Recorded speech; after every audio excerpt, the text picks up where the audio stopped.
All right, so here I sit all alone on my live stream, very first one, listening to EVS on the widescreen in the other room, doing his draw stream with about 500 people watching. I suppose that's appropriate. And hopefully, we're going to have a couple of guests on tonight for the very first stream. Looking for Dark Gift Comics to join us shortly. Hoping that Ray will join us, Saggy Melons.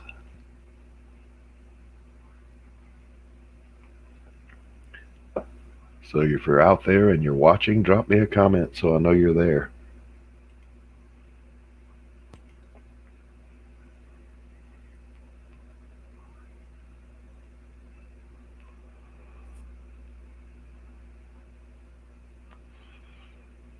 In the meantime, I am going to be chopping this up for a video for this new channel.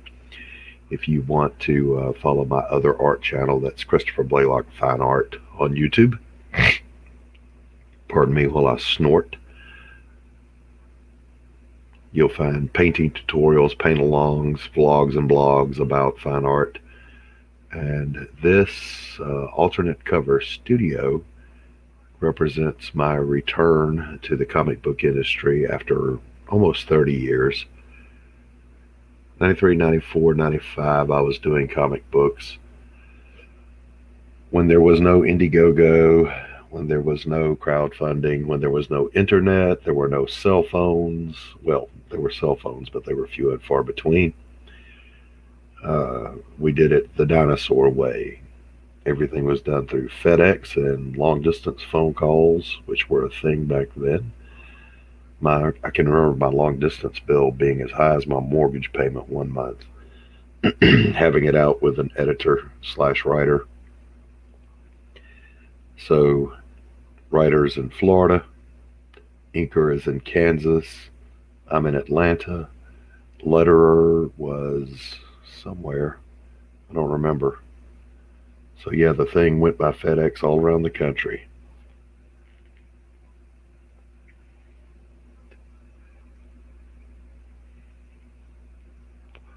I always wonder what the very first broadcast of anything was like. Anybody that's even got 100 followers or 1,000 followers or whatever. What was their first live stream like? Did they like contact friends and go, please get on my show so I have somebody watching? I don't know.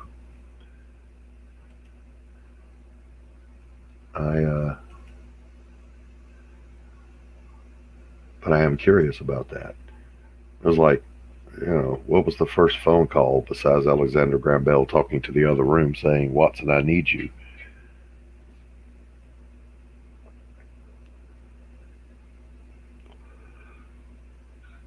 When AOL was starting up on the internet, I wonder who was the first messenger.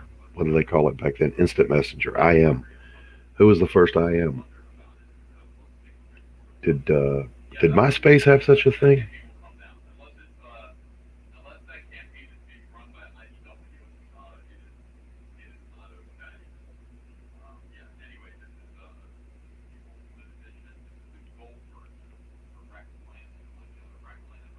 So in my counseling career, I did public speaking, doing group therapy, psychoeducational groups every day of my life for decades. 1 hour groups, 2 hour groups, standing up the whole time. You're almost conducting a monologue until it's time for interaction. Then it's like you're conducting I don't know if any of you have ever done a group therapy. Don't bother doxing yourself and telling. Um, it's a lot like engaging an audience as a comedian, except you're not doing comedy, you're doing therapy. And yet, after all that experience doing that, I was actually nervous to log on here tonight and start a live stream. And I don't know why I do live streams on Facebook painting every single Saturday. Strange how things get at you. Ethan's too loud. He got excited about something.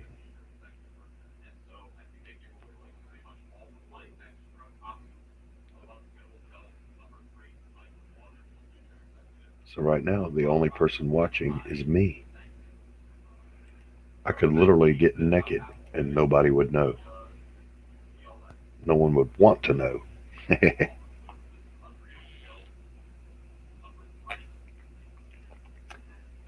Hey, Dark Gift says he'll be here in a few minutes. No worries. I'll just continue to babble incoherently until my guest joins me. Excuse me.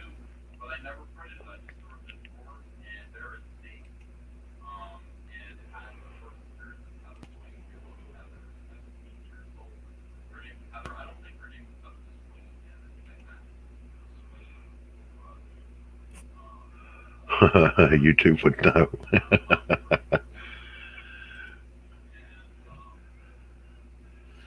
Hey, hey, hey, it's my buddy Andy. Welcome. Glad to have you here. Throw that evil laugh in. I'll probably shoot you the link here in a little bit, Andy, and invite you in.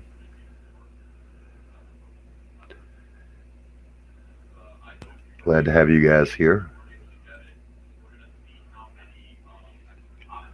Were you slinging that ink today, Andy?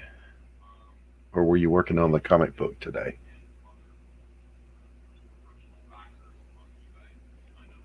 Oh, the coffee is so good.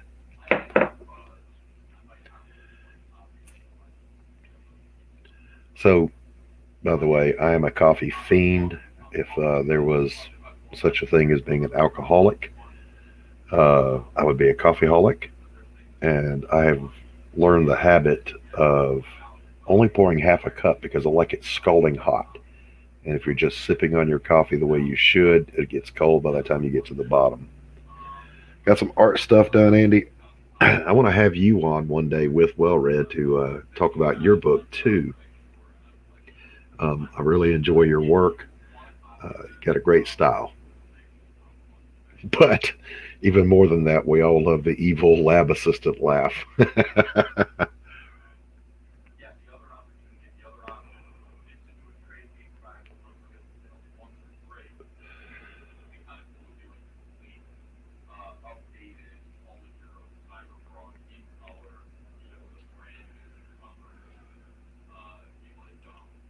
Ooh, look what I learned how to do. Get out says, got some art stuff done. I feel like a professional YouTuber now. My other channel is mostly pre-shot videos where I transfer the live paints from my Facebook stream over. Just got done playing with a cool watercolor markers on some trading cards. All right, cool beans. Alcohol markers and then watercolor markers. I assume that's what that says. So I picked up a colorist today for the cover of my book, and my stretch goal will be a color version of the comic book.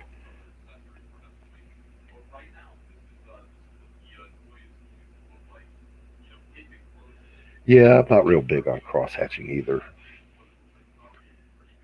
I do like doing the ink wash shading.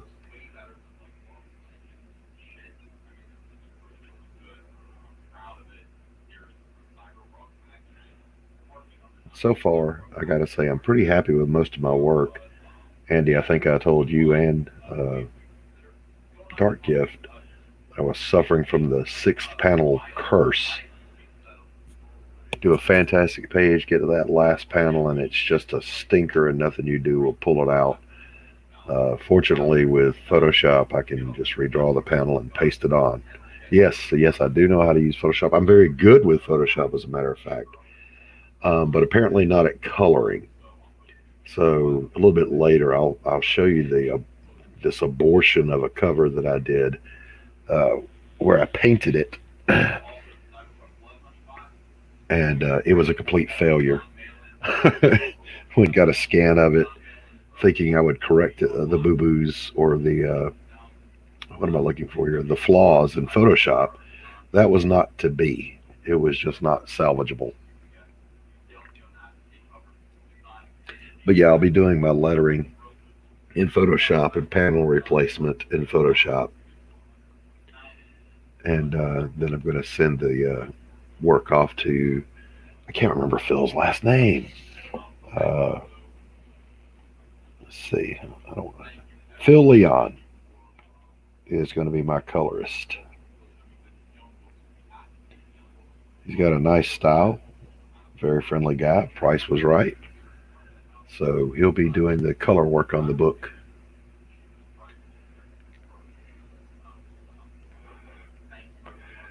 I appreciate it, Andy, but I'm probably not ever going to bother with it.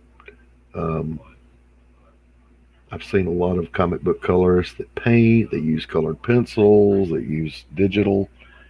Uh, I'm just not interested. I'll work with a good colorist rather than do it myself. I enjoy just the drawing and the. I don't really call it inking. I call it black and white painting because I'm not an inker. I do miss my inker I had back in the 90s. Burl, if you're out there, find me. I need your help again. One of the best inkers I ever had the privilege of working with.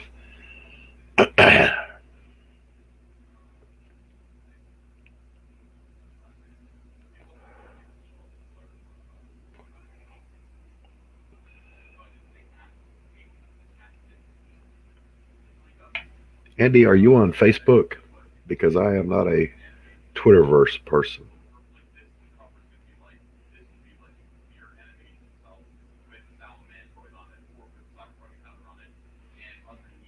Well, I did that on the cover, but because I paint impasto acrylic, I'm very heavy-handed in my fine art painting, and obviously you can't do that on a comic book cover. At least not on Bristol board, you can't.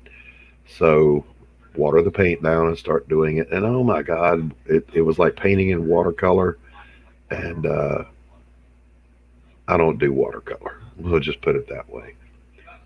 Uh, well, Andy, find me on Facebook, just Christopher Blaylock, parentheses, Doc. Shoot me a message, and I'll toss you the link for jumping in the studio here. We'll have you on to chat while we're waiting on Dark Gift. Why can't I what? Why can't you find you? Well, because I don't know your name. I just gave you mine.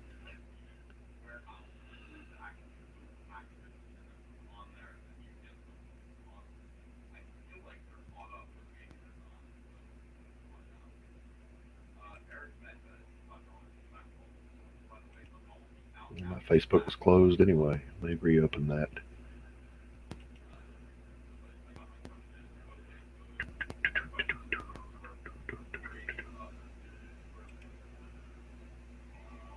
All right.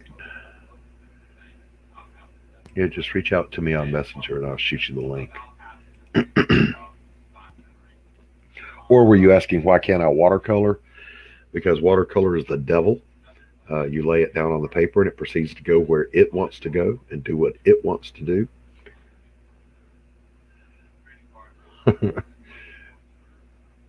Acrylic, I put it down, it stays right where I put it unless I move it.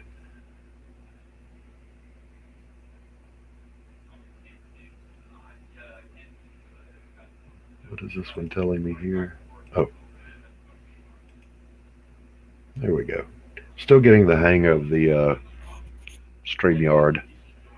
Actually, talked to Anthony on the phone earlier and had to get some tips on how to even use the thing. You've got a YouTube channel, Andy. I've watched your tattoo work. Would love to see you do some YouTube stuff of your drawing process and your inking process. I always thought tattoo artists would be the absolute best inkers because you guys really have to focus on line work and be good at it.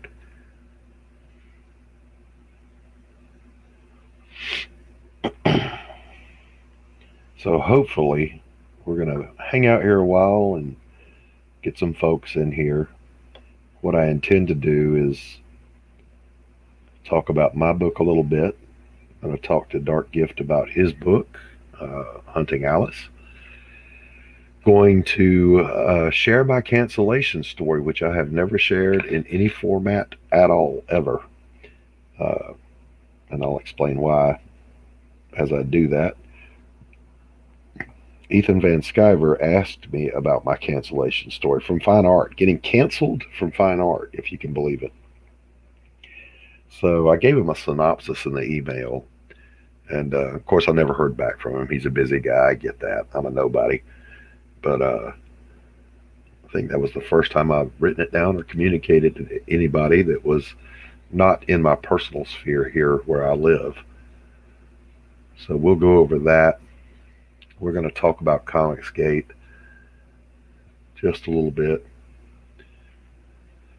Some of the personalities that I have met.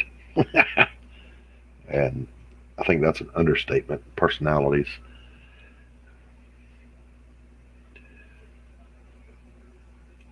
Oh, I can post a comment. I will comment right back to you.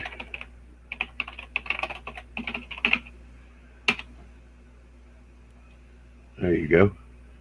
And then in parentheses it says Doc, and just look for a big bald smiling guy because I'm a nice person. I'm smiling.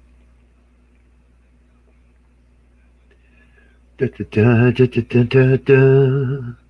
They don't write them like that anymore. I know. Don't quit your day job. Blah blah blah.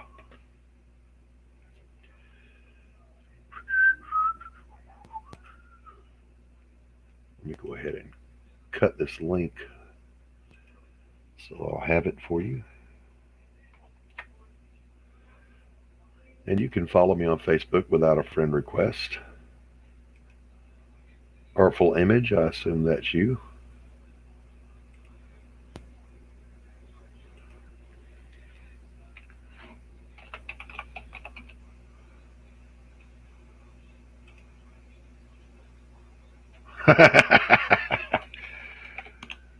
There's the link, brother. Come on in. The water is just fine.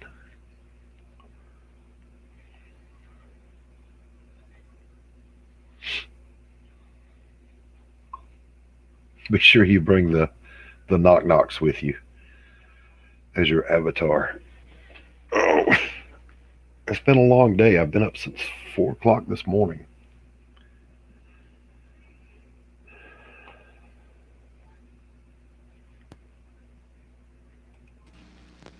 There he is. What's Well, up, bud? hello.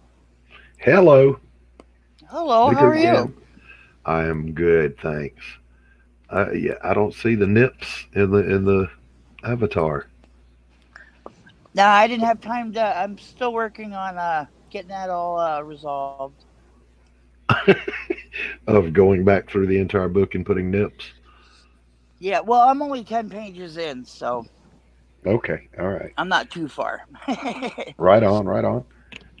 Yeah, because what I was doing today, I'm kind of taking a break in between. Uh huh. Because I penciled all the pages, and I do tight pencils to begin with, and Uh huh. then I scan them because I do blue line, and then I Uh huh. pencil over them, and then Right. I scan them in and I drop out the blue line, but then I transfer the pencils into blue line, and then I print them out on Bristol board. Well, not Bristol board, but cardstock, Uh huh. heavier cardstock. And then I ink those, and then I Nice. scan those in. That's a hell of a process. It's Do actually you own it? pretty quick. You own the scanner? Yeah, I own just a normal printer scanner. So Well, how if do you get an 11 by 17 on there? you Or can you? do it in either 2 pages or three. Oh, okay. And All right. what the cool thing about Photoshop is they have a photo merge where if you have two scans, because you can scan the top, you scan Mm in the top half, you put it in the corner, and you push down, not hmm. too Mm hard so you don't crease the board. Scan it in, then you turn it around and push it in the other corner, and you scan it in, hmm. Mm and hmm. Mm then uh, um, you flip the one page so they're both facing the same way. hmm. Mm hmm. So you have each end, Right. and then you save them separately as either TIFFs or JPEGs, Mm hmm. and then you close them out. Then you go to open, and then when you scroll down in Photoshop, there's a shit. It's in. I don't have Photoshop in front of me. It's in one of the. It's in, I think, Edit, Yeah, yeah. and then you I know what you're scroll talking about. down, and it's in one. It's one of the towards the bottoms where you get when you open it. There's a list that has animate and a bunch of other ones, and one says photo merge, and Hmm, it's at the bottom. You click on that. It brings up another tab. Don't mess with it. You just go in and browse, and you click the two images you want merged, and then you hmm, hit open, and it automatically merges them into an image. They're two separate images still, but it crops and yeah, it does hmm, hmm. wonderful things to it, and that's Yeah, usually what I do with the large images. yeah. There's another method that someone was telling me about, and I thought that's pretty smart. Uh, just scan in to Photoshop and open in Photoshop any 11 by 17 page you've ever done, and save it as a blank. And then you can literally, if you wanted to, I could do a whole page panel and then throw it into Photoshop on that 11 by 17, shrink it down to the size you want it, place it, and repeat. Just go that way. Yep. And But another way, because sometimes the photo merge doesn't always do, but another way, if you want to make sure that you have an overlap, just take and cut off about a quarter of an inch at the top and the bottom of your 11 by mm-hmm. 17. Because if you ever look at any of those artist editions, when they scan those things in, they cut literally like chunks off the page. Oh yeah, oh yeah. You Blue line know, paper has the boundary markings already on there. We used to call that the line of death. Do not cross this line. yeah. But because there's so much border, Hmm. you don't need it. So you can actually, if you have just a normal scanner, just cut off part of Yeah, the yeah. top and the bottom, and you're okay. Right, right. You know. Now the paper I'm using right now is not as good as professional comic book paper. It's just Strathmore 100 pound Bristol board. Oh no, that's better than most. That's better than DC or Marvel paper right now. Yeah, blue line is heavier. I think it's 150 or 200 pound, and it's plate finish, really nice. Well, Well, usually they do 3 ply, 4 ply, hmm, um, because 100 pound that's just normal. That's almost normal cardstock, and I'm right. using that now, and it works pretty good. It Yeah, it'll holds. hold up for pencils and inks, but it does not hold up to watery paint. It'll curl like a Frito. Well, actually, I'm not having too bad of a problem with uh, uh alcohol markers or the watercolor paints that I was using. Now, when you say alcohol mark, you talk about like Copic markers. Yeah, like those. Man, those are expensive. Well, I buy the cheap shit because I use them so much that like I bought uh, uh, a whole bunch. I got like a whole bunch of black, and just Hmm. doing these 8 pages, I'm out. Yeah, yeah. I do use. I mean, I'm using Copic, the disposable multi pack of the fine liners for the inking, but I'm also using Faber Castell has acrylic pens, and so I use the black acrylic pen for a lot of that too, for the bigger areas. Yeah, I use a lot of just I get a lot of cheap shit just because it comes with like tons of them. Like um the Sharpie fine point, extra fine point works really well. Optimus fine point, it's just a generic pen. Hmm. Um, Art Izena, Arteza, is a good Arteza, yeah, pen. yeah, yeah, yeah, yeah. They have a they have a because I got their it's a point four point, and it Hmm. was like a 12, or it was like a 12, a 10 or a 12 pack, and it was less than I think $10. Yeah, You yeah. I know. think I've got something very similar I'm using right now. I try to use just a point 0.5. I draw on a point 0.5 mechanical lead, so I have a consistent line, and then I ink with the same. But I remember back in the day before those disposables came along, we used. You ever heard of rapidograph pens? Yep, yep. I Yeah. used to own a pair. Those things are a fucking nightmare. Yes, they are. They are, and that's what I used to have to use back then. You know, you're cruising along, good line working, all of a sudden it goes, bleh, it just bleeds a Yep. little drop onto the page for you. It's like, quick, turn it into something, Yeah. I or just get the picked up white some out. Jap.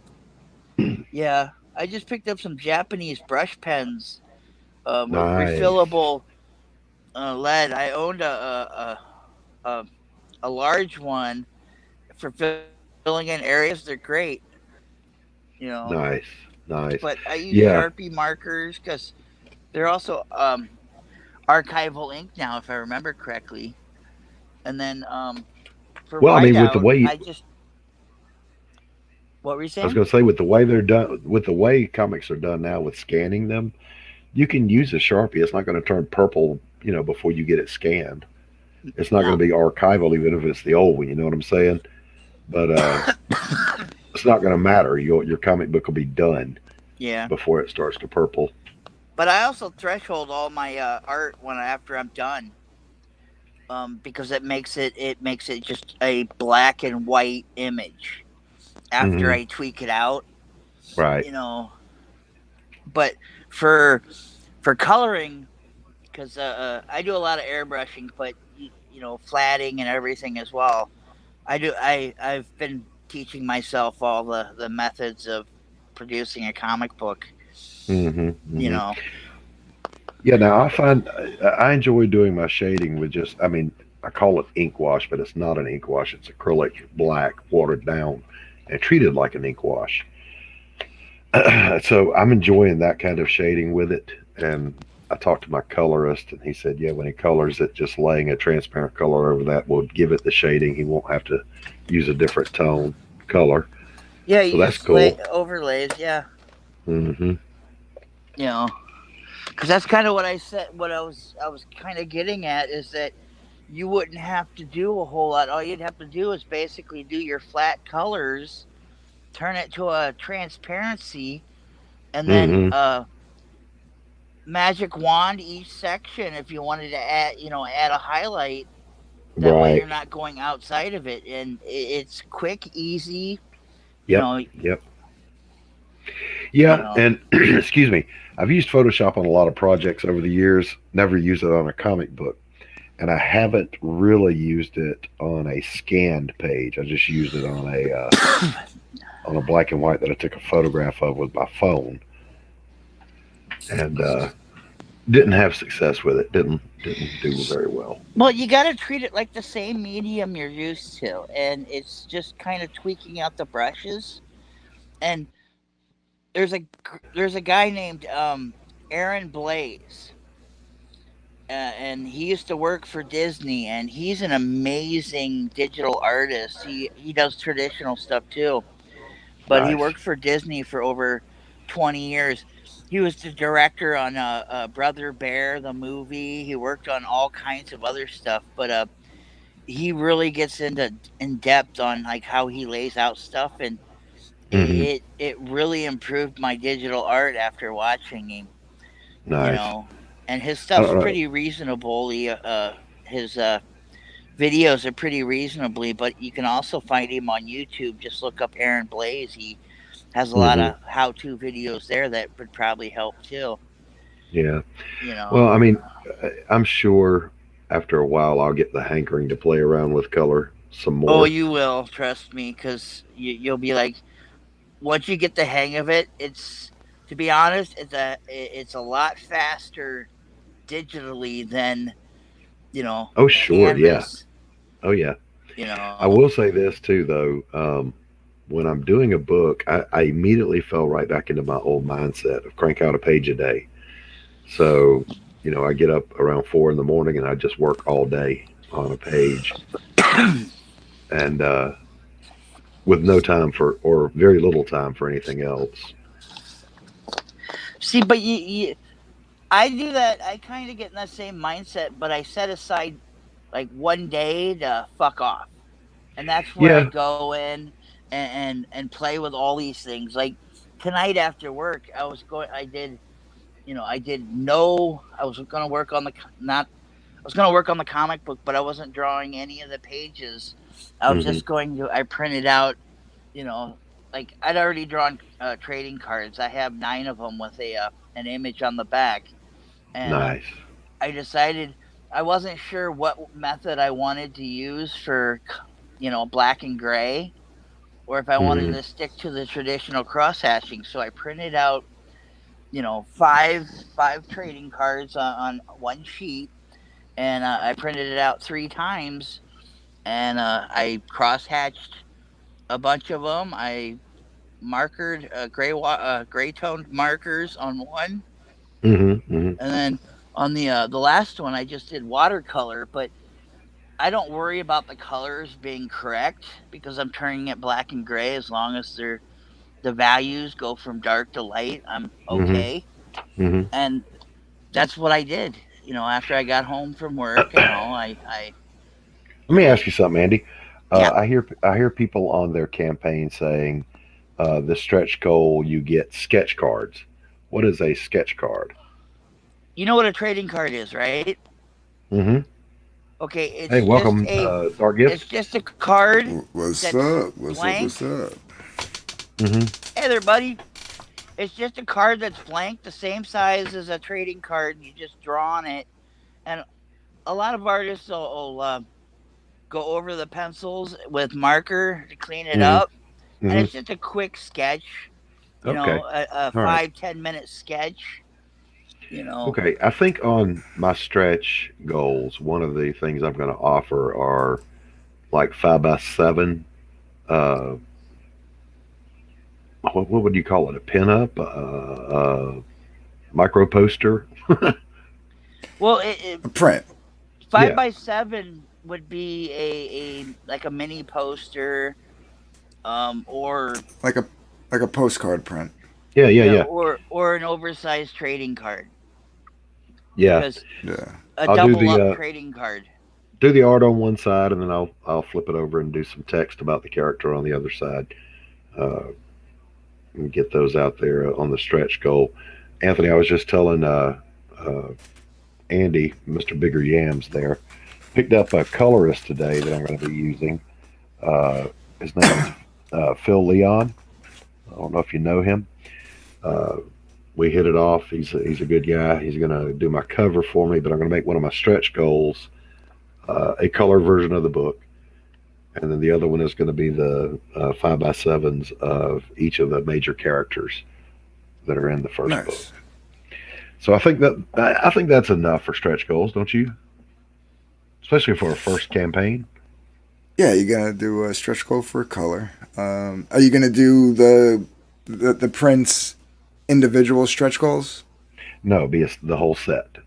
So you Oh, would okay. get tier one black and white comic, tier two color, tier three either of those with the cards, uh, and then I guess a fourth tier would be everything.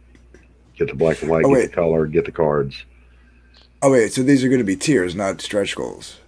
Yes, they're stretch goals, but at different tiers.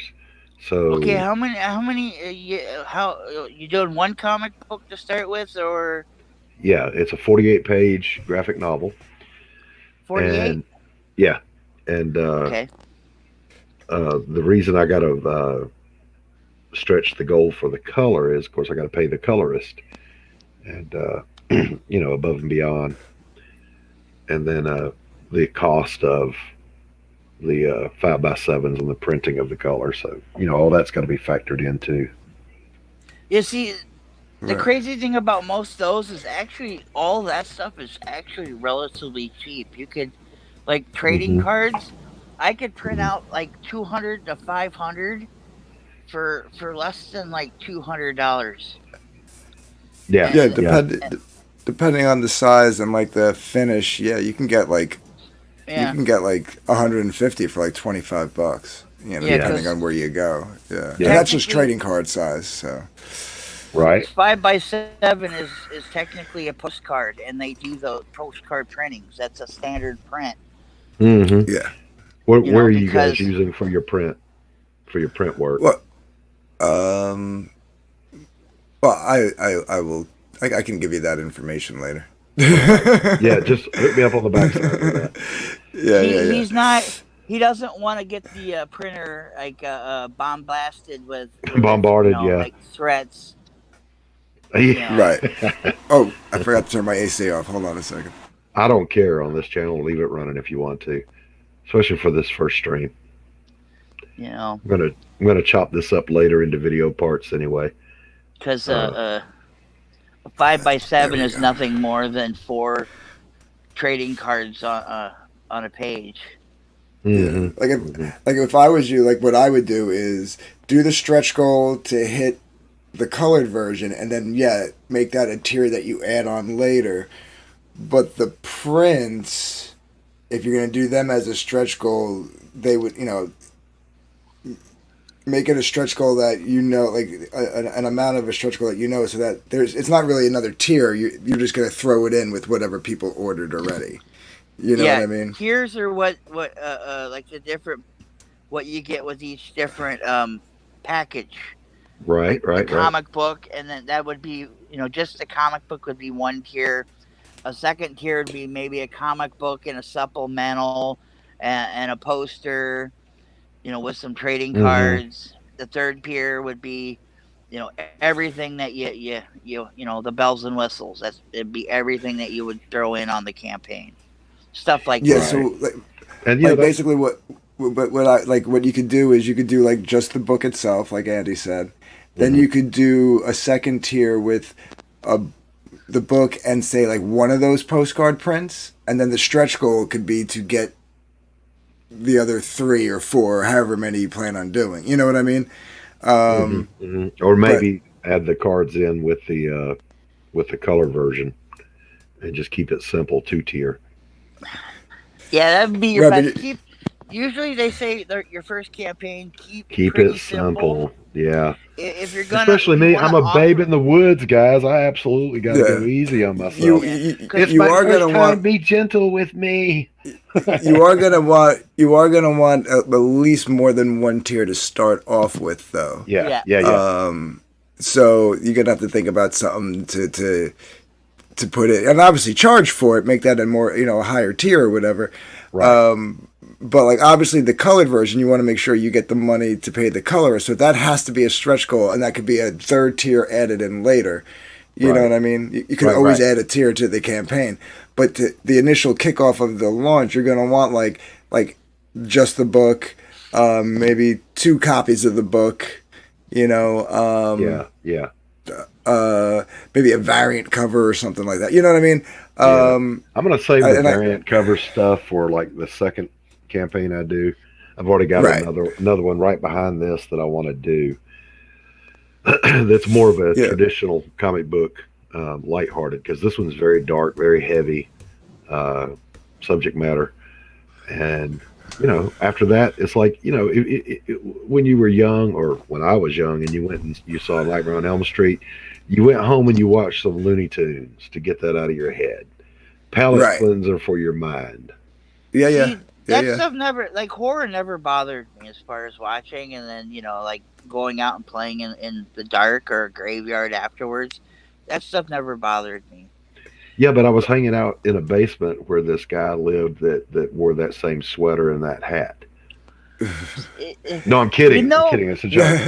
you know what No, no, you monsters know what? are. I'm not I afraid get of a monster. I get what Andy's saying. Like if you as long as you're like with your friends and stuff, you're cool. Like, Yeah, but yeah. like for me, it'd be like when I got home and alone in my room, and it was just me in my room, and like being like 7 years old, you're like, is Freddy gonna get me? Well, like, listen. True you know, story. True story. I was on I active was duty in the never that military way. when that movie came out, and I went home alone after the movie because my wife had come back to where her family lived from where we were stationed, and I lived in around military bases. There's very nice trailer parks because they don't let them get dumpy, and it was stormy, The wind was blowing, and a tree limb dragged its bare knuckles across that metal roof, and it sounded just like Freddy dragging his blades on that pipe. I was like, all right, I'm going to sit up and clean my weapon for a while. Yeah, Yeah, that shit but never bothered me. well, see, I wouldn't say it bothered me. That was one. That's why I'm such a horror fan. I loved being scared. Yeah, You know you what I mean? creep yourself out. Even if I was only scared when, like I said later on, when I was alone. Yeah, yeah. When what would they call it? Freddy's Nightmares, the TV anthology show that they tried to do for like a season or two back in the mid Yeah, I '80s. remember that. Yeah. Me and Yeah. my one buddy, we were at my house alone watching it, right? Hmm. And my mom was I forget where she was with my sister. I mean, we were kids. I mean, I must have been like 9 or 10, and my buddy was like probably a year or two older than me, so he was like 11 or 12, and my mom might have been taking my sister to like Girl Scouts or some shit. I don't remember. Um, and we're in the middle of watching it, and it's the very first episode, and in that he goes, it's like the lead in, like they show you clips from the movies and stuff, and then he goes, but these are my nightmares, and then he cuts himself, and like all this green blood comes out of his chest, and the minute that happens, my mom just like opened, and like we were in the den, which was right by the front door, so the front door opens up, my sister comes charging in, like, because she's like 5, so she's all like, ah, no. Dude, he was on one couch, I was on the other couch, and we both jumped up in the, like, off our asses. We didn't even use our legs, but our ass muscles just launched us into the air, and we landed in the middle of the room, and like back to back, like, what the hell was that? And then there we just saw my mom, my sister, and they just started laughing their asses off. But Yeah. after like years of like watching so many horror movies, like, yeah, I stopped getting scared, but like for a long time, like old school zombie movies were Oh, able to yeah. still Yeah. creep me out for some reason. I love zombies because I think that's why I love the zombie genre, because they could still creep me out a little bit, because it's Oh, like, yeah. Oh, yeah. When World War Z came up and the zombies were running, I was like, oh, hell no. What are yeah, we you know looking what at? What are we looking at, Andy? What? What are we looking at here? your camera's on and we Oh, keep seeing no, your my- hands. No, my iPad said it was screwing around, so my iPad Okay. said it Yeah. lost connection to my camera, so I was just fixing Oh, it. okay. Gotcha. Yeah. Gotcha. Hey, Dark Gift, Yeah. you remember the song "Scared" by Dangerous Toys? Yeah, I mean, vaguely. I haven't thought about that until you just mentioned it. Yeah. Yeah, totally go check that song out, because that absolutely that's watching a horror movie mindset when you listen to that. So we had 5 people watching, so that's 3 plus 2 spectators. That's us 3 plus 2 spectators. Now we're back down to 3. It's just Oh. us. That's all right. That's how Yeah. it starts off, man. Yeah. You got to people got to get to know that you're streaming, Yeah, and you Ethan's live said streaming right now. Yeah, well, that just sucks the Hey, views away, you know. you Hey, had 2 hey, Andy. people show up, so yeah. Yeah, I'm thrilled that you guys are here, man, on my inaugural stream. So since I'm chopping this into a video later, oh, look at that, that's cool. I'll show some of mine here in a little That's bit. the cross hatching. That's the Yep. cross hatching tonight. I did. Mm-hmm. Mm-hmm. This is the gray marker, Oh, I like that. I like the ink wash very much. and then this is playing around with watercolor, which is going to be turned into gray tone. So I'm not concerned. But I did 2 of Yeah. them. I did 2 versions of each Nice. one. So is this You know. like well, no, I'm not going to ask you the premise now, because this will be up on my YouTube channel, but I want to have you and Wellrat on to talk about your book too. And I'm going to talk to Dark Gift tonight about Hunting Alice. But before I do, since I am chopping this into material for later, I'm going to go ahead and, for the very first time anywhere, I'm going to share my cancellation story with you guys. Feel free to ask questions along the way and jump in with holy shits, because it'll melt your brain. All right. So I'm a fine artist. I do impressionistic painting. You guys have seen my artwork. It pays the bills. I sell to high-end collectors. So this lady contacted me that had a business here in town, And she said, we want to do a showing and feature your work. I'm like, okay, cool, because I'll show anywhere. No biggie. Andy stopped slapping things around. And I go down and I meet her. She's a lovely woman. She's just as sweet as she can be. She's one of my best friends to this day. And I met her partner, who was a very odd person. Now, in hindsight, she's a narcissist, and I'm a counselor, so I can actually make that diagnosis. We're not talking about a Facebook narcissist. We're not talking about calling your ex a narcissist. I mean a textbook narcissist. But I ignore her because she's not the primary partner. So we, so we, so we do some shows. I do my show there, and then a friend of mine does a show. And I realize, as we become friends, that the only money they're making from their business is the art shows. So I said, why don't you think about just converting your business to an art gallery? All right, hold that thought. While I'm doing that, I start two other initiatives in my hometown because my thinking is, a high tide raises all ships. So I started a Facebook art group for those who are professional artists in the area and for those who desire to become professional artists in the area. And that we would do group showings and whatnot, blah, blah, blah. So that takes off like gangbusters. And then my third initiative was I got with our city government and I got a tax-free first Saturday art walk for every Saturday of the year, every first Saturday of the year. So I started these three things, these three huge art movements, and got a booming art community going. Go back now to the two ladies who own the business, and they said, "Yeah, we want to move forward with that, but not in this building." So I'm going to try to keep this part short. I go and I find the building. I name the business. I design their business model on how to get into the black immediately and not be in the red. I design their mounting system for hanging the art, and I recruit all of the artists that are going to hang there. And when I say all means all, and that's all that all means. The artists paying for their vanity spaces on the walls paid the bills. So I worked there a year as the curator, getting the place up, looking great. I designed the logo, the colors, everything. And then I said, okay, I've got you up on your feet. So I'm going to kick off and just go focus on my artwork. You guys rock. All right. Get a phone call a few months later, and here it comes. There's a local, very average talent artist who set off every alarm in my head, and yet I ignored it because I was saying, no, I'm just around artists, and these are a different kind of people. Let me describe for you what this Huffalump was.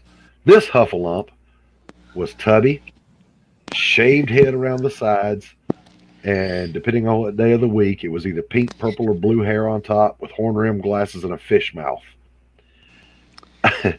And literally an awful liberal social justice warrior. I ignored all of this. Oh, to be fair, let's not call him liberal. Let's call him leftist. Okay, actually, what I'll call her is an SJW. Yeah, leftist SJW. That kind of goes hand in hand. Only reason why I say that is because technically, my views haven't changed, and I was like old school, traditional '90s liberal. Yeah, not classic, but like what they call now colloquially, like the traditional liberal or social liberal, which was the liberal of the late '80s going into all of the '90s, like like the neo hippie metalhead guy who was anti-establishment, pro free speech. I mean, I was always pro 2A. I guess that was one conservative stance that I had, but I was all for gay rights, and I marched in like the third ever Take Back the Night rally at Temple University. I was all for like. So you were socially left, but fiscally. Aren't you special? Well, no, I'm not trying to be special. I'm just, I believe in capitalism, I also believed in less government. So it was weird. I guess I was the beginning stages of like finding like that center libertarian area that Right. but I was young, like all I knew at the time was Democrat Republican, and I knew I wasn't a Republican, because I'm talking like Reaganite Republican, like my uncle who's like Like worked me. on Wall Street. Probably, yeah, but like worked on Wall Street, like the whole nine. Like we would argue at Thanksgiving dinner about politics all the time, right? Yeah. And it's funny because now on Facebook we're liking each other's posts, and I said, Right. I said, Yeah, what I saw some bizarre of your world. Facebook posts, and I was like, okay, he's a conservative. I really, I rip on the Republicans, not as much as the left, because the left seems to be the bigger problem right now. But Republicans to me are do nothings. But that's a whole other story. But go ahead. Yeah, we'll talk politics here in a minute, but let me. So I get a phone call one day, and it's this pink-haired SJW Huffalump. Will I meet her at the local coffee shop? And you guys, by the way, we have a internationally ranked coffee shop here in town. I'm talking about some of the best coffee you've ever had in your life, and I'm a total fiend. So I was always over there. And she calls me and says, well, I meet her down there. Okay, I'll boot you now. Anyway, there's the evil laugh. So I go and I meet her. And she proceeds to tell me that she and some other SJWs do not appreciate my views about art. Now, let me explain that very quickly. I like art. You can't wipe feces on a canvas and call it art. That's where I draw the line. Okay, they had a problem with that. And that I was misogynistic, that I was discriminatory, blah, blah, blah, blah, blah. And I was literally canceled from the art movement that I started. And I was like, holy cow. But wait, there's more. So then I head down to the gallery to discover that the narcissist partner has bullied and intimidated the good partner to the point where she doesn't even show up to the gallery anymore. She's like, she can't take the harassment because this woman did not want to run an upscale fine art gallery. She wanted to run a mom and pop arts and crafts store, thinking somehow that was a better business model. And they disagreed, blah, blah, blah. I go down there for all the work that I did. And let me remind you, found the building, created the business plan, named the business, recruited all the talent, and curated it for a year. In return for this, I was to have my section of the wall for free for, I think they said 2 years. I come in and my art's off the wall in garbage bags in their basement that leaks. And you're just not good for our image right now. So that was my cancellation story. I know, right? I was like, holy cow. So keep in mind, I didn't know what cancel culture was. So I come forward in time and I discover EVS, and I remembered Ethan when he was young, and Doug TeNapel from when they were young and they were starting out. You know, I was with that same crowd, nowhere near as successful as these guys. So I'm not trying to equate or clout flex. But when I was starting out, it was Ethan, Doug TeNapel.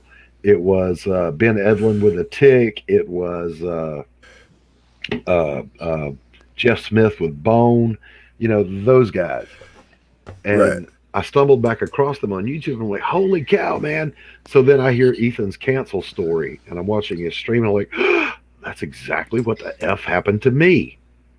Well, you guys know perfectly well, since you're both comic book artists, that this shit will hook you in like crack.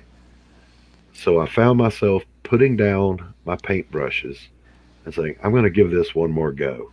I want to crowdfund a comic and try my hand at it one more time with modern technology and modern communications. So here I is. And that is my cancellation story. Woo woo. Damn. Yeah. I don't have a cancellation story quite like that. My indoctrination into this, when all of a sudden the people who were quote unquote on my side, you know, being a liberal and all, started attacking me for like the most stupidest random shit. Oh yeah. Because I started to know, I was like, why you know, like I didn't vote for Trump in 2016. I didn't vote for Hillary either. That was actually the first time I went independent. I think I voted Green Party that year, if I remember correctly. And but only because like my whole theory, like as of 2012, I was like, you know, we got to get rid of this two-party system. We need to get a federally recognized third party. And if they win 5% of the vote, even if they lose that election, at least the following election they can they can be in the primaries. You know what I mean? Like they get funding from the government, you know, and all that stuff for being a third. So I was like, if more people vote independent, and we get one of these independent parties in as that official third party, I think we'd be a lot better off. So that was the year I voted independent, and I was like, I don't get this hatred towards Donald Trump. I was like, I know he's a goofball psycho who like says some funny shit as like a personality, like a public personality. Yeah. I love the guy. I think he's hysterical, right? I don't know if he's right for the presidency, but why all of a sudden all this, he's a racist, he's this, he's that. Yeah. When like, not like more than 6 months before he announced his friggin' that he was running, everybody loved Donald Trump. Everybody wanted to be friends with Donald Trump. NAACP awards for his work with the NAACP. He's friends with Al Sharpton, Mike Tyson, all these guys. And now all of a sudden he's the Antichrist. Listen, Donald Trump was your bombastic uncle that shows up at the family reunion that you can only listen to one of his stories before you slide out the room. But he's also the same uncle that's got the big ass house and he's successful at what he does. Yeah, and he was a populist. Are you snoring, Andy? Yeah, I am. I hate fucking politics. We're not really talking politics. We're talking personalities. And I'm going to predict, Dark Gift, that you got a red pill moment and your left-leaning friends turned on you. Dude, it's funny because my right-leaning friends who like, here's the thing, right? Like, my right-leaning friends and I can get along, have it like, you know, quote unquote, like if we were actually in each other's presence, probably have a beer together, agree about what we agree about, laugh about what we disagree about, shake hands, and say, I'll call you tomorrow. Right?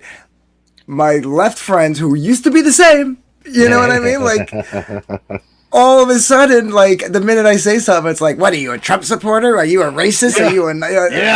Like, whoa! They have Trump derangement syndrome. I'm still the same dude. Right, like, I still believe in social safety nets. Like, I want less government, but I do believe in, like, welfare and social security. I believe that they need to be fucking rehauled.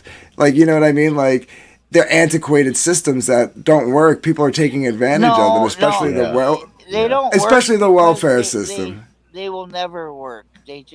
They're not. Well, no, I got to disagree with you. I got to disagree with you. I was I was a welfare baby.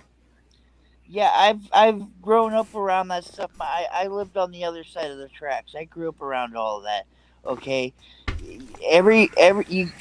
the reason it doesn't work is because it's a broad spectrum instead of a case by case scenario. Which it has to be in order for it to be a bureaucracy that can handle it. Right. Anthony, and that's why I'm sorry, Dark Gift. If you would do me a favor. And cue up the video for your Indiegogo. I'm going to run real quick and pour myself another cup of coffee and be right back. Okay. And we'll start talking about your campaign. I'm actually going to interview you, and we're going to spotlight you tonight. So I'll be right back. Let me pull it up. While I'm pulling it up, I'll just say, no, that's why I said it needs to be overhauled. Like, I think this whole, like... It needs to be torn down and rebuilt from the ground up, not overhauled. Completely Well, that's destroyed. An overhaul. An overhaul is like refurbishing an old computer. That's an overhaul. Okay, overhauling your engine.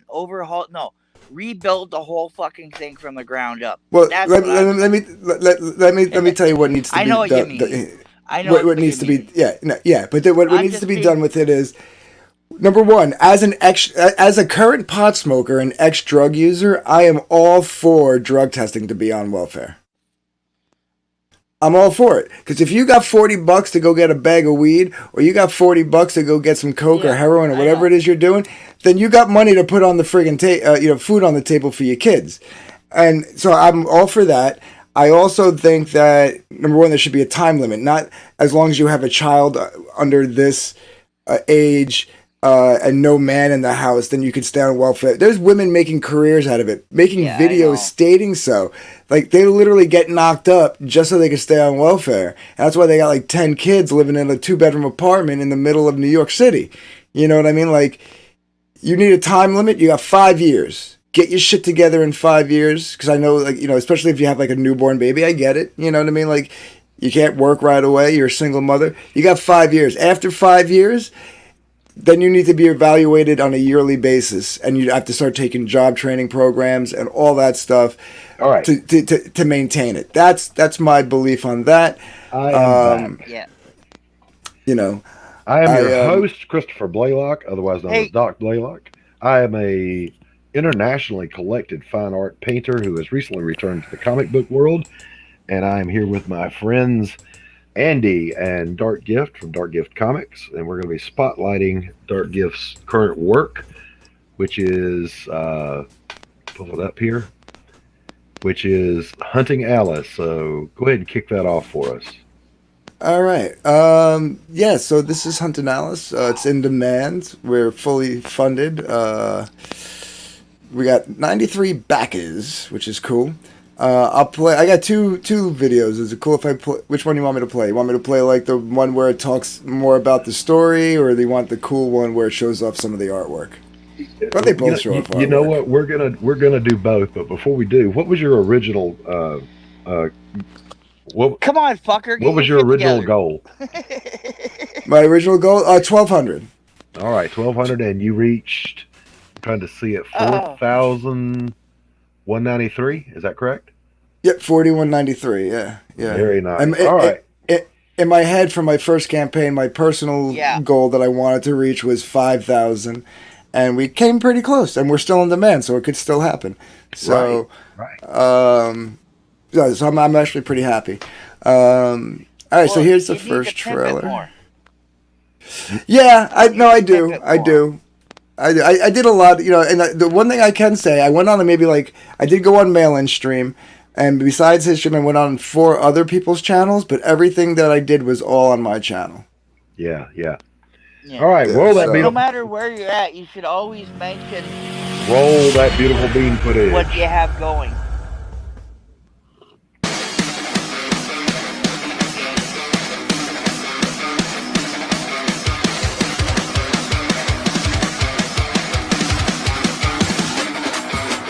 What happens when the X-Files meets the Silence of the Lambs? Agent Verily Wingate must locate her former mentor, a deranged serial killer believed to be dead but revealed to be incarcerated by the mysterious organization known only as Jabberwocky. Convinced he's the only one who can help track another serial killer hell-bent on hunting her down, this journey will take Verily down a rabbit hole of psychedelic terror. Dreamscapes, alternate realities, and past lives. She will encounter alternate versions of herself and those that she knows. Is she the real Verily? Are any of them?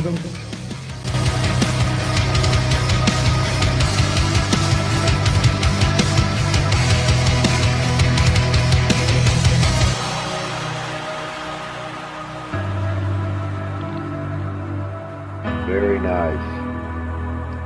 Did you do the music, Anthony? Okay. No, I didn't actually. I get yelled at for that too. Look, the only thing you need to add into your this own music? is at the very end, add in with reverb Andy's evil lab assistant laugh. Oh, that'd be cool. We should get a recording. I will clip a recording of Andy's laugh when it's natural. Yeah. And I Let me. He can do it on Let me demand. know when you want me to do it, and I'll do it. He can do it on demand. Hit it, Andy. Give it to us. There it is. And I will clip it and I will run it through a filter and I'll make it spooky as shit. All right, there you go. All right, so What you call it? Why didn't I do my own music? Because there's so much to do in preparing for a campaign that I was just like, I'll just get some copyright free music because I do everybody else, not everybody, but I do a lot of other people. I'm actually in talks with I got hit up twice this week from two different creators, asking about pricing for music, for music for their campaigns. And Yeah, but remember, music's not really worth anything, Oh yeah. It's So, just besides, music. besides All the right, guitar, what so else do you play? Piano, percussion, saxophone was my first instrument. Bass, and I could dabble a little bit with like trumpet and harmonica, but I don't anything. really. So you can play the drums, the bass, and the guitar, Yep. and sing. Yep. Okay, we're gonna be talking soon. Yeah, Okay. there you go. See, and before we go tonight, we'll actually do the if you like Gina Carano. Go ahead and roll this second trailer, and we'll talk about it. All right, cool. Yeah, so after I came up with these blacklight tapestries, I added a new featured tier at one point. Originally, the featured tier was you got both books, the ash can and the trading card, and that was it. Both covers, I should say, and the ash can and the trading card. And then when I got the tapestries, I added that, and we got a one of everything. So you get both covers, both tapestries, the ash can, and the trading card. So this was a trailer to promote that. So that's the backstory behind that. All right.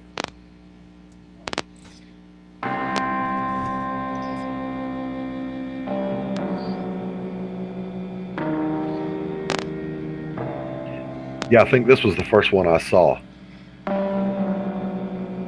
Yeah, I like this one. Matter of fact, I was watching you unboxing when you got the tapestries.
Are you doing your own inks? Yeah. Actually, those 2 pages that you saw there was all free, traditional. Like, all right. Except for the black fill-in in the gutters, I did that digitally. But yeah, all the grayscale and everything was all with the. All right. panel. So One thing. Yeah. Oh, here's sorry. what we're going to do. First, we're going to talk about the artist and the creators, and then we're going to talk about the product. So, can I call you Anthony since it's right there on the screen?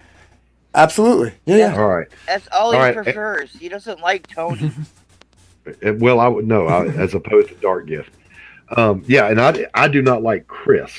I'm either Christopher or Doc. So I tell people if Christopher's too hard for you to pronounce, just go with Doc. All right. So, Anthony, this is your first ever comic book work, correct? Full length, yes. I did the ash can for Mandy Summers' original Wart the Wizard campaign, called Wart the Wizard Sunday Follies. It was 12 pages. It wasn't really my normal style. I went cartoony to keep it in vibe with the. And now, how did that come about? How did you run across Mandy Summers to get that gig? We met when she was kind of up and coming. And at first in chats in YouTube, and then followed each other on Twitter, and then she started talking about her book, and I saw it, and I got like the guys who remember the old why can't I think of their names? Basky and whatever. They did the old Hobbit and Lord of the Rings cartoons back in the 70s. Bacon Rankin Bass. Yes. And then Oh, Bashki I did love the those. I love those. yeah.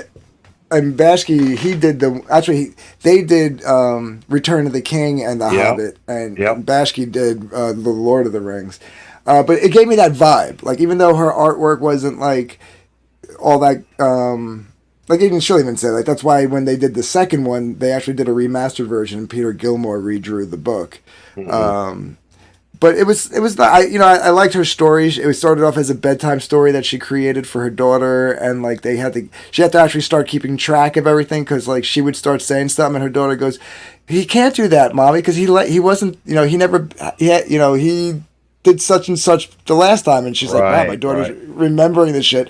So she started writing everything down. It was a cool, cute little story, and Yeah. the artwork came about from working. So I was like, I'll support it. You know what I mean? Like that's awesome.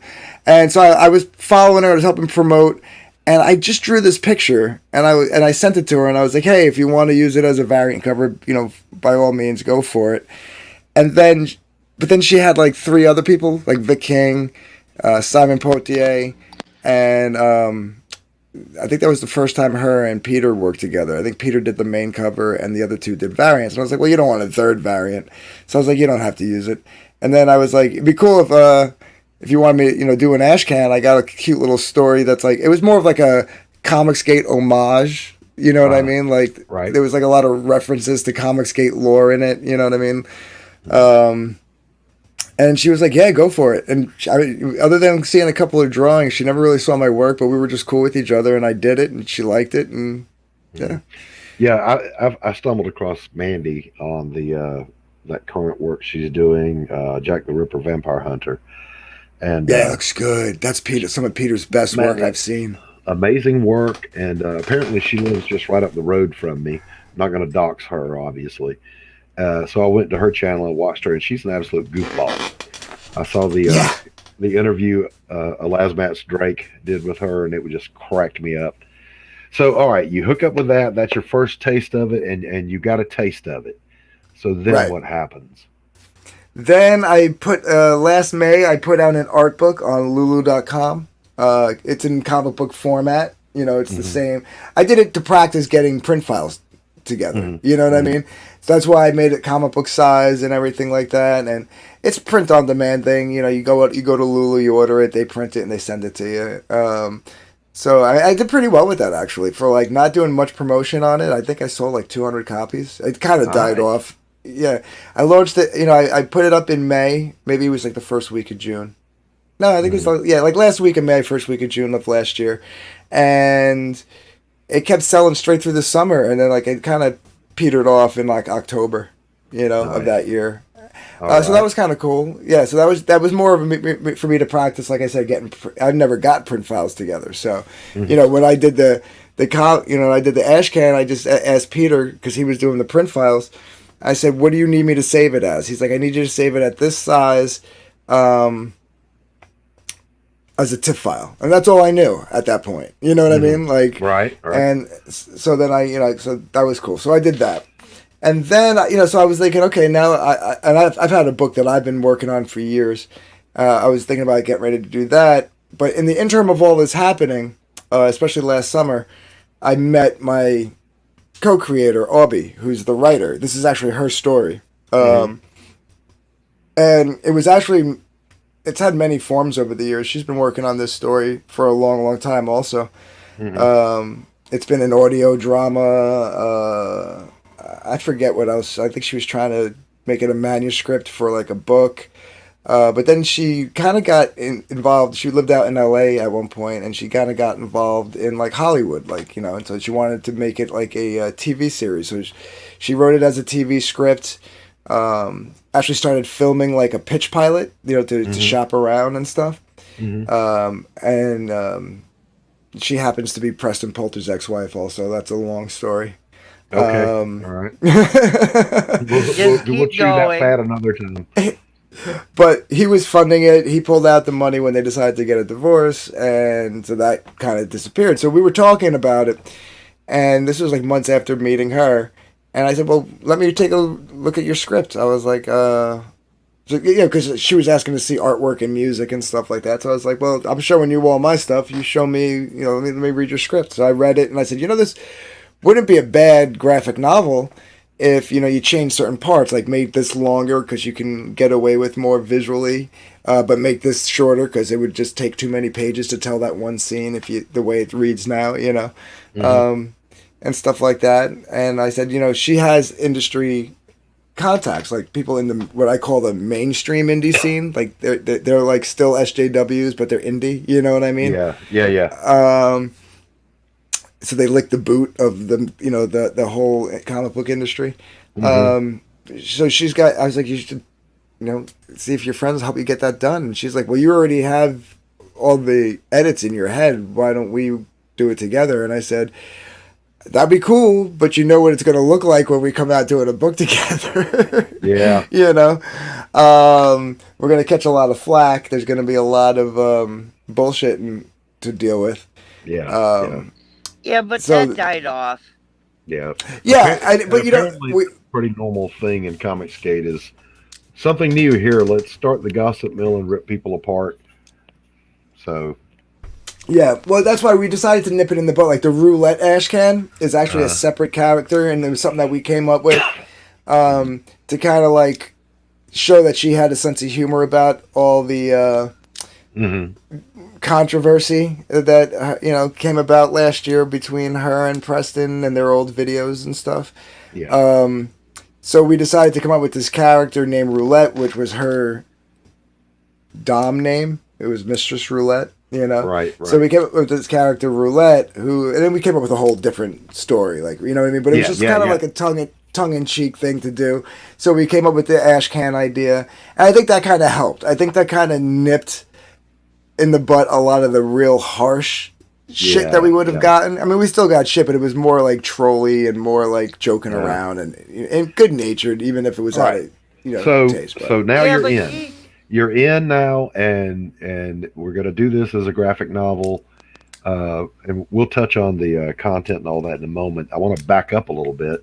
Uh, hmm you've been drawing all your life. Any formal art training? Any previous art experience? let's see. Yeah, I started drawing when I was like 7 or 8. Typical shit, dinosaurs, cartoons that I watched like He-Man and GI Joe, Transformers, shit like that. Hmm. And then I got into comics and I started drawing like in that style, in that vein, and stuff like that. And then when I got into junior high, I really started to get a nice feel for it because I was able to take like actual art class, even though it Right. was junior high. But like, they dabble in everything, painting, Yeah. sculpting, all that shit. So I really got into it, and then even my art teacher, and when I was leaving junior high going into high school, he was like, "I'm going to recommend you get advanced to art 2." They numbered. I don't know how it in like other districts Hmm. and states, but like we had like I had art, and then like you would either go into high school and go have art 1 or go Hmm. into and then go art 2, and then there was other things like oh shit, why can't I think of the name of the class that I took? Smoke some more pot, Ant. What you call it? But like graphic stuff, like you know what I mean, Yeah. like Commercial yeah, art. commercial art. Thank you. Yeah. And everything like that. So I went right into art 2, and then advanced art was my sophomore. And it just kind of snowballed like to the point where like there was like 4 of us that my one art teacher, this guy Mr. Grace. Hmm. Awesome dude, probably one of the best influences. He actually did 3 or 4 of the covers for Overkill. Okay. Nice. Very nice. Yeah, yeah. I think he did the 2nd, 3rd, and 4th album, and if not, maybe even the 5th album. Was that Um, Hello from the Gutter? was that their 2nd album? I don't remember. Yeah, but you'll see, like you can see, like there's like 3 albums in a row that the artwork is all very like you could tell it's done by the same guy. Yeah, That's yeah. him. Nice.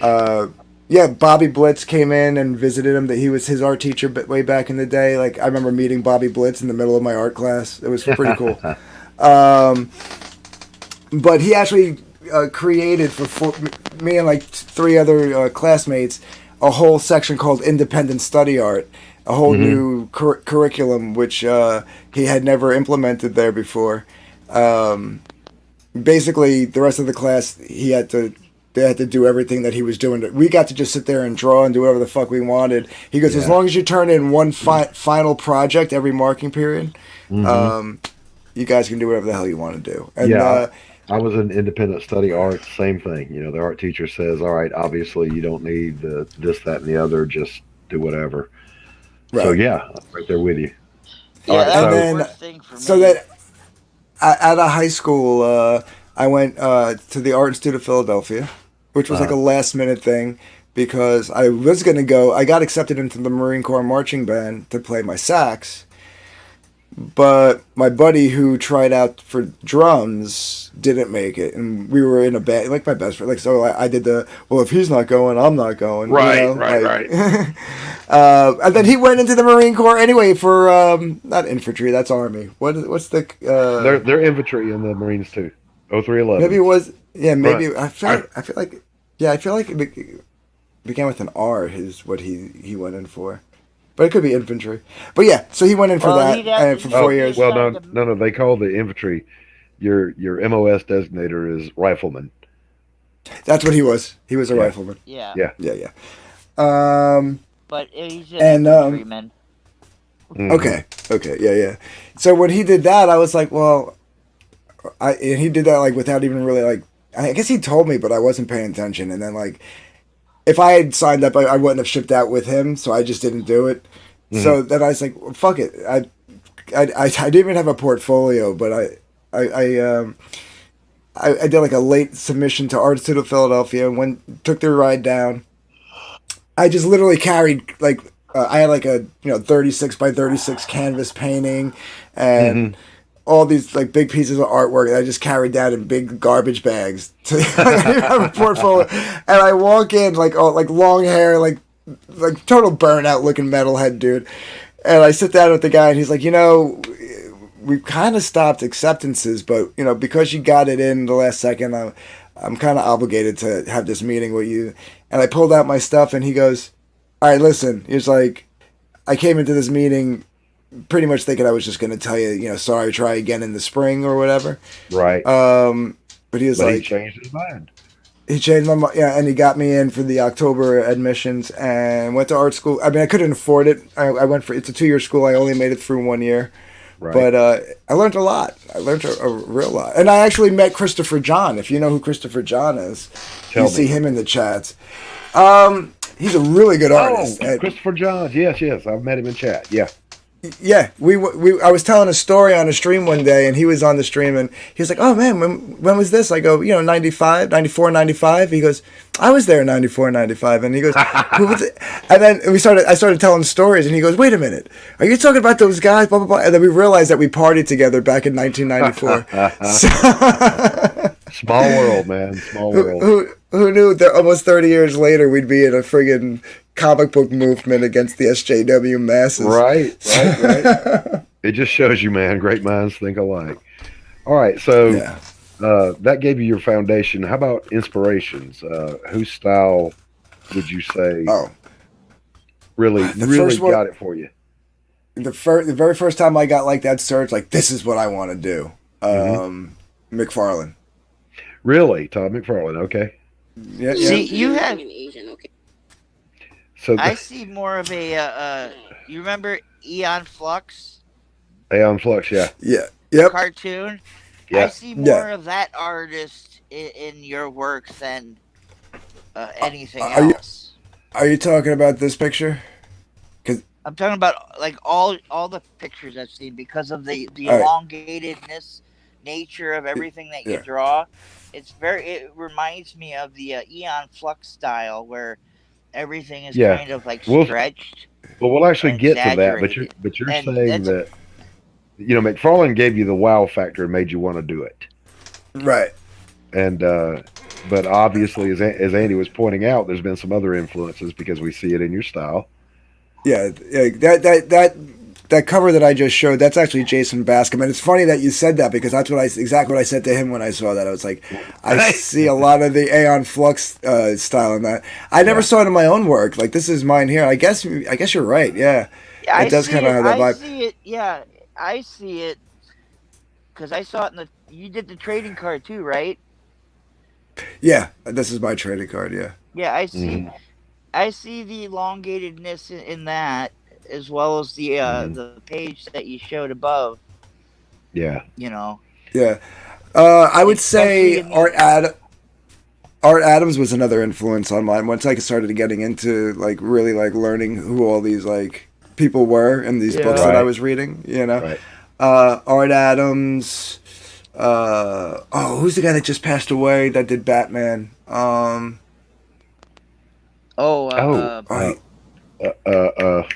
so embarrassed I don't remember this. Begins with a B. His last name begins with a B. Breyfogle. Norm Breyfogle.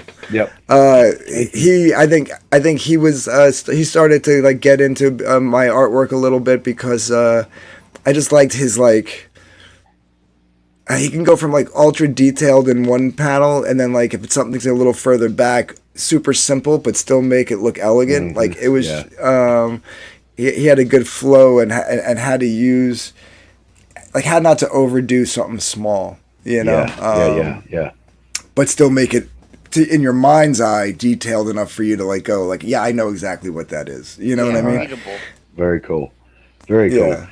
All right, so let's segue from there into let's one other thing. Your writer, you said her name is what? Arby and Meledio. Okay, we'll pretend I understood that. Abby and Meledio. Arby and Alby. And then her last name is Meledio. Yeah. Okay, Abby and Meledio. Yeah, gotcha. Arby. It's like Aubrey without the R. Gotcha. You know, so. Yeah, So has she previously published graphic novels, comic books? I heard you say she was doing screenplays and this, that, and the other. So has your writer published anything else that we wouldn't be familiar with? No, this is her first foray into it. Okay. As well, you know. All right.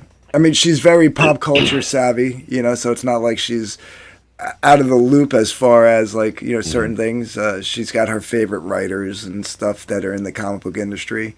But is she Comicsgate? No, she's not.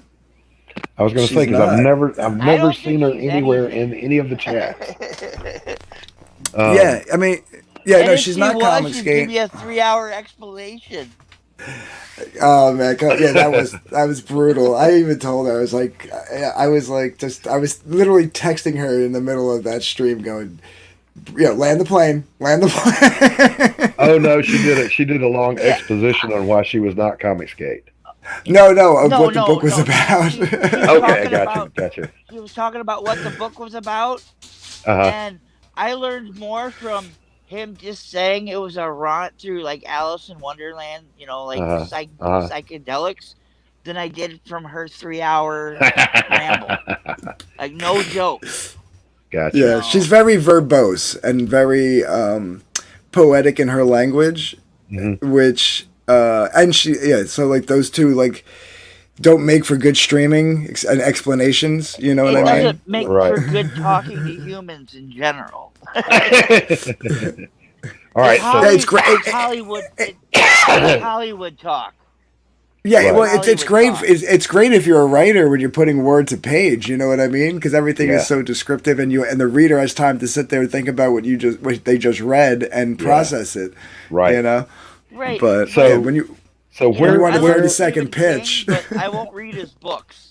You know what I mean? Right. Yeah. Was that? I don't want a whole 100 pages about a doorway. All right, I'll shut up now. Sorry. So no worries. So wow, how can only 2 people be watching right now? And there's 3 of us here. That's got to be some kind of record for failure. So where is the book in production right now? Where are we at with the production? Do we have an ETA for release or fulfillment?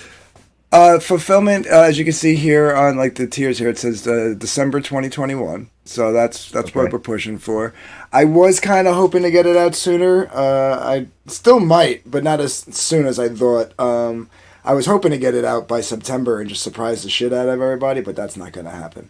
So I hear you. I hear you. probably it'll definitely be out by December. But if I still Okay. want to try to get it out earlier than that if possible. So. Right. Right.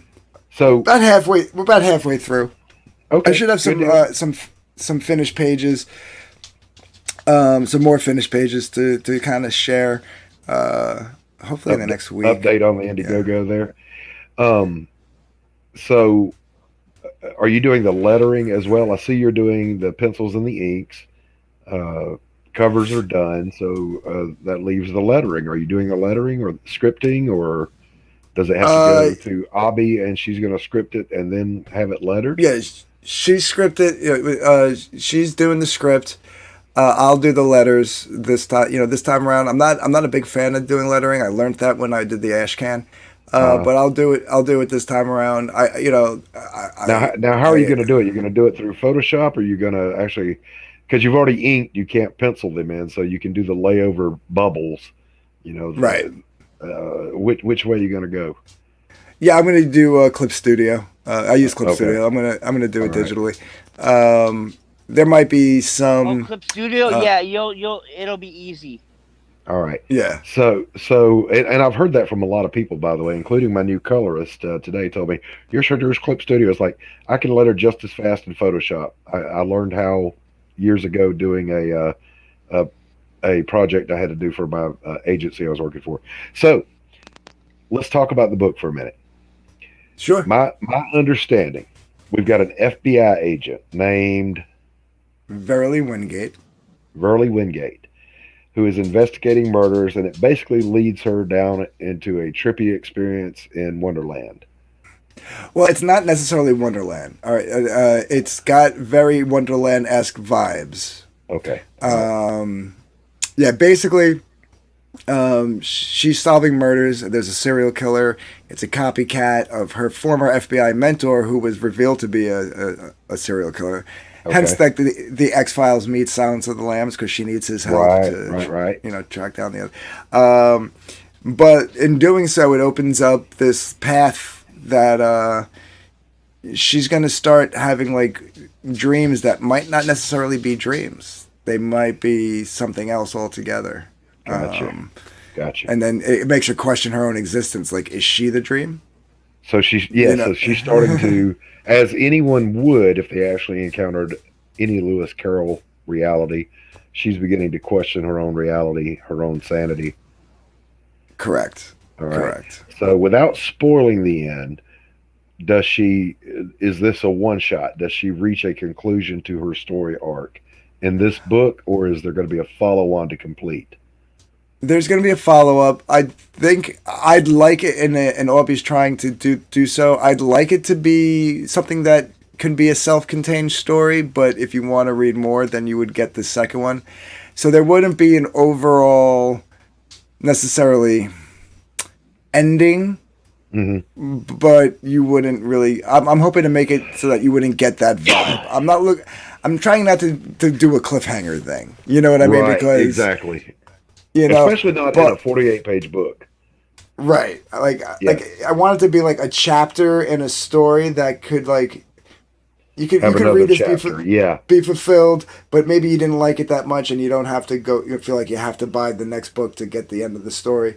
yeah, Um, yeah, yeah, you know, yeah. so but if you did like it, and then when the next one comes out, it's probably going to pick right up where this one leaves off, but it'll be almost like starting another chapter in a book. We're going to Exactly right.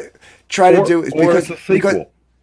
right, well, because it was originally intended to be a TV show. She's got scripts Yeah, for I yeah. forget how many episodes or whatever. So we're going to kind of try to do it like that, like as if Okay. these are episodes in a TV series. All right, here comes the next question. Not at all being nosy about amounts, but she's paying you to do this for her, right? We're a professional artist. Uh, no. Okay. I am That's for the why book. he's running the campaign. She owns the property, right? This is her IP. But Right. when it comes to the comic books, I am her basically 50-50 partner on this. So basically you own the campaign. Any profit after fulfillment, you split. Correct. All right, cool. So now we're down to one person watching, and it says it's me. So you guys aren't even here right now. I'm having delusions, uh, and I'm That's so weird streaming. because I am watching. I have it on my phone. I know it's weird. Maybe it doesn't count I have phones it open.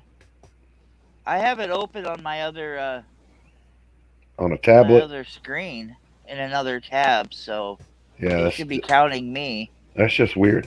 Hey, if anybody's out there and you're actually watching, type us a comment, give us a thumbs up. Let me know you're out there. All right, so want to segue into a different topic now. Um, First of all, I think the book sounds great. Uh, as soon as I get paid, I'm getting a copy because you're already in demand. So I'm going to be sure to pick that up. Yeah. But let's segue into here it comes, Comicsgate. Okay. Are you Anthony Comicsgate, Comicsgate adjacent, or just WTF? I'm Comicsgate to the bone. Right on. And what does that mean to you? Okay, first of all, I've always said this, and it's a point of contention. I've always said that the minute we started saying "I am Comicsgate" is when all these little fractures happen, right? Because then it started becoming an association with other people. Whereas if Comicsgate had just remained an idea, Right. and you said like I believe in Comicsgate, I think there would probably have been less of this infighting bullshit that we see. I just want to put that out there. Yeah. But Comicsgate to me is it's a belief, it's a movement. It's That stands for customer service. Like don't treat the customers like crap. If they don't agree with you, they don't have to. This is art, it's subjective. right. Number two, apolitical to listen, a book and a story can have a message behind it, right? I mean, that's why I love this argument. Like, they don't want politics in their comics, but comics have always been political. Yes, but if you let's take the biggest one that they like to. Well, first they like to throw the Captain America punching Hitler in the face, Right. But it's like, dude, nobody liked Nazis. It didn't matter what side of the political spectrum. It was a You know what I mean? world war, not Right. I want to use the ladies' room and I have Right. a dick. Right. You know, so it was like it's like you can't use that. So like if you throw that one at the door, the biggest one that they love to use is the X-Men, right? And we all know that in the 60s, the X-Men was the allegory for the civil rights movement. And we know in the 90s, they kind of switched that a little bit to more the LGBT rights. It wasn't actually. Yeah, it was. Yeah, that's what Stan Lee said. Well, he said various things, so I'm taking it as it's not exactly what it was said to be to begin with, because he said a few different how he came up with them. Okay. Well, how he came up with them, yeah, but that it was analogous to the civil rights movement. There's this underclass of mutants, which, by the way, I never understood how the Thing could go out in public and get swamped for his autograph, but then somebody like Jean Grey could walk down the street and they go, "I'm terrified of her. Because She's a he mutant." wasn't a mutant; he was mutated. Right, but the average person on the street would have no clue about what any of that means. Well, no, everybody knew about the Fantastic Four publicly. They knew the story. Remember? Yeah, how they were. But they see this guy stretching. They see a guy burst into flames with invisible. But they woman. knew that. They knew they weren't born with them, so it wasn't like no. The average person on the street probably doesn't know that.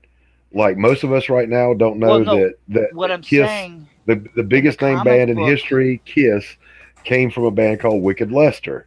Okay, we just know Kiss.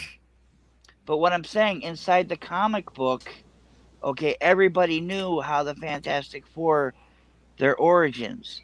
So when they were you're supposed to just accept for the fact that they were world famous and everybody knew. Yeah, Like I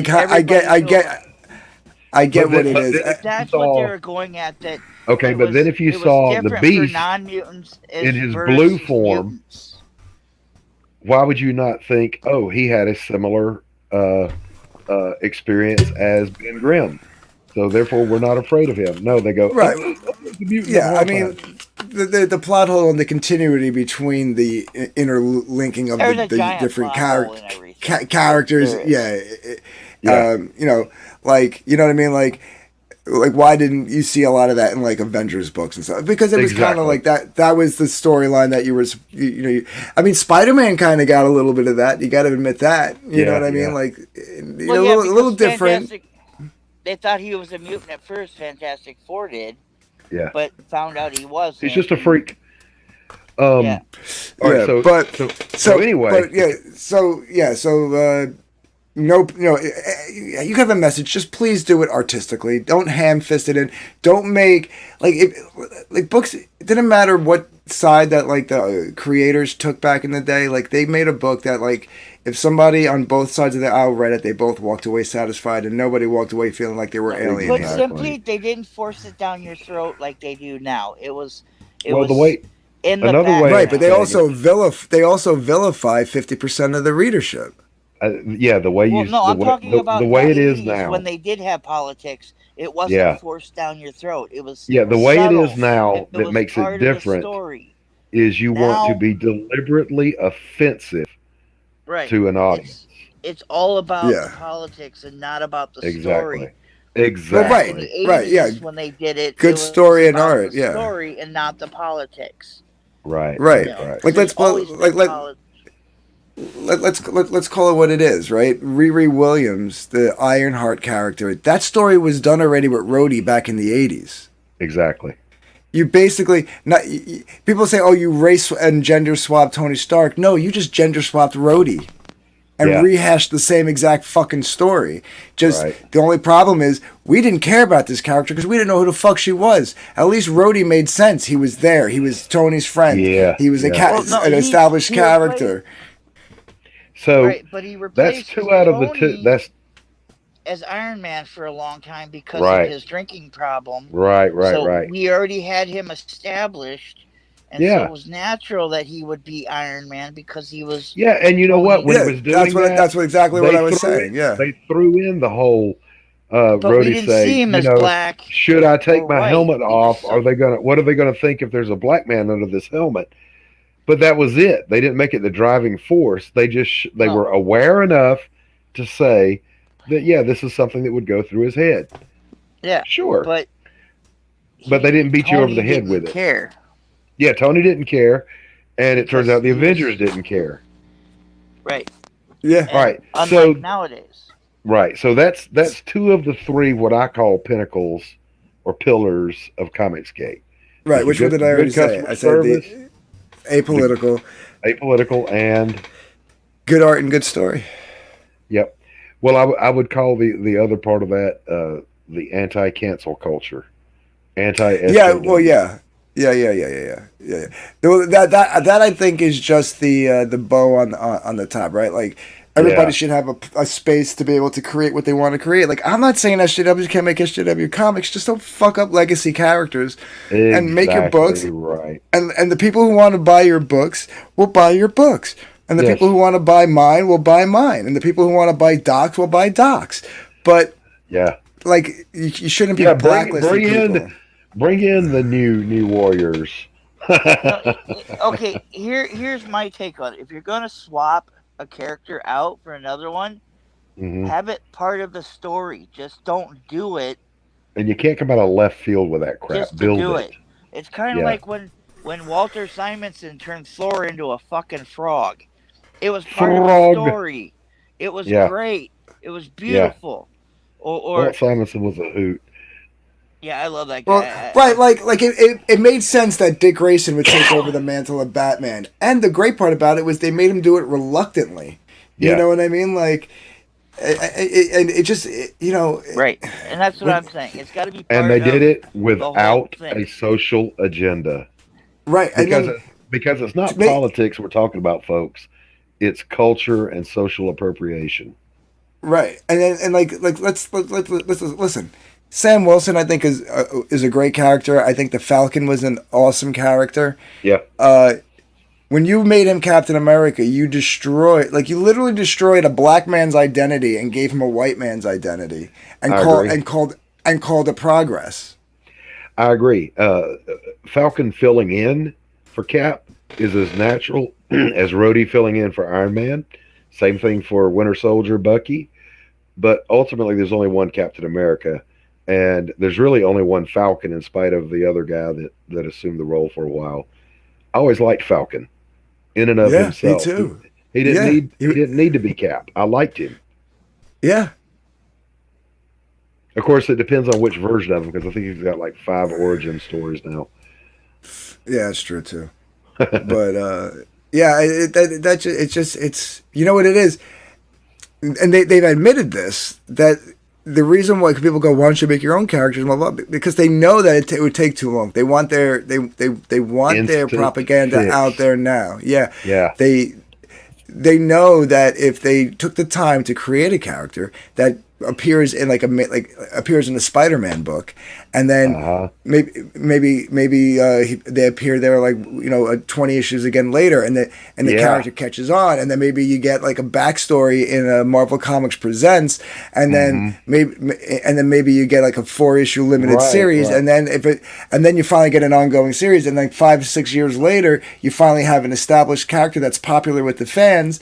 Then Right. maybe they don't want that 5 or 6 perfect 7 model years. for that is the black costume that became Venom. You know, the slow burn to build something really good. Yeah, So yeah, we're coming up on the 2 hour mark. So what I want to do, let's see that trailer one more time and let you give your pitch, Anthony, sure. and then we'll wrap this one up. We'll do Do that the first one. the first one. Yeah, yeah. All right, all right, do I just hit play again? Yeah, there we. No, hold on. Let's go back. There we go.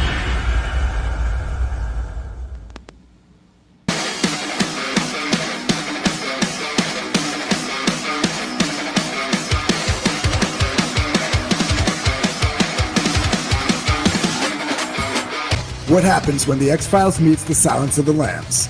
Agent Verily Wingate must locate her former mentor, a deranged serial killer believed to be dead but revealed to be incarcerated by the mysterious organization known only as Jabberwocky.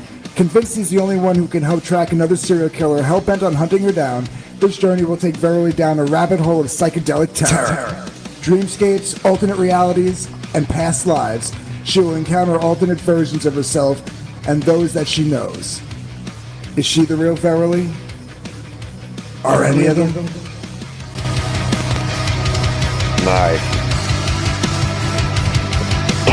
So there's a question that I didn't get to. Is Roulette in the book? In the main book? Yeah, because Roulette's in the trailer. Is she in the book? No, she's got her own 12-page ash can. Okay. That I was got you. what. Yeah, we did that.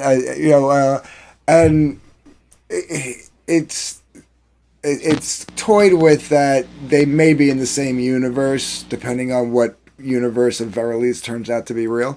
But we don't. There's no plans for an actual crossover. Like we just did a Vic King. Like Vic King did the variant cover, and we Yeah. just do what's called a crossover cover.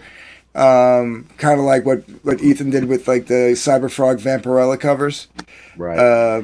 So and he went buck wild with like the Alice in Chains, Alice in Wonderland imagery here, which was cool.